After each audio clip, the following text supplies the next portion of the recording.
এদিকে আবু তুমি কি করছো? একটু গাছের গোড়াগুলো একটু খুঁচে দিচ্ছি আর একটু করে ডিওপি সাহার দিব যাতে গাছগুলো দ্রুত নতুন পাতা বেরোয়, বুঝছো? আমি সাহার দিচ্ছি এই অল্প করে, এটা হচ্ছে ভার্মি কম্পোস্ট ডিওপি, বেশি না অল্প করে, এই জাস্ট আর নেই, আর দেবো না, এরকম করে সব গাছগুলোতেই দেবো।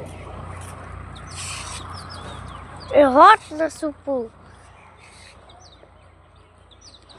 তো বন্ধুরা, তোমরা সকলে যারা ছাদ বাগানে গাছ রয়েছে, আমার রয়েছে গামলিতে, এটা হচ্ছে 18 ইঞ্চি গামলি, এই গামলির মধ্যে গাছ বসানো আছে। এটা হচ্ছে ব্যানানা ম্যাঙ্গো,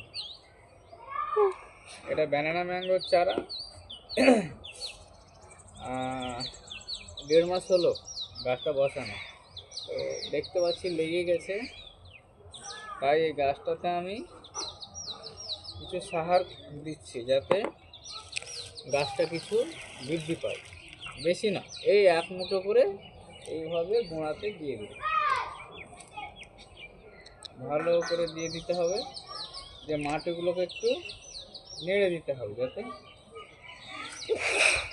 গাছগুলো যে জড় ছেড়েছে নতুন, ওগুলো মানে খাবারটা যেন খেতে পারে। তোমার কথা শুনতে হেবে লাগছে।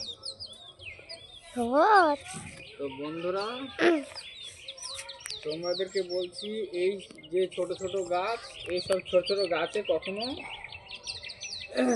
আম ধরানোর চেষ্টা করবে না, কেননা গাছের গ্রোথ কমে যায়।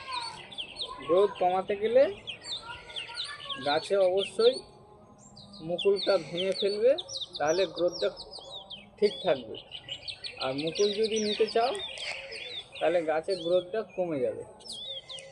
তো সকলকে বলবো, যারা ছাদে গাছ বসিয়েছ তারা কখনোই, যতক্ষণ বছরখানেক না বেরোবে গাছ বসানোর পরে, গাছে কখনোই ফল নেওয়ার চেষ্টা করবে না। কেটে দাও।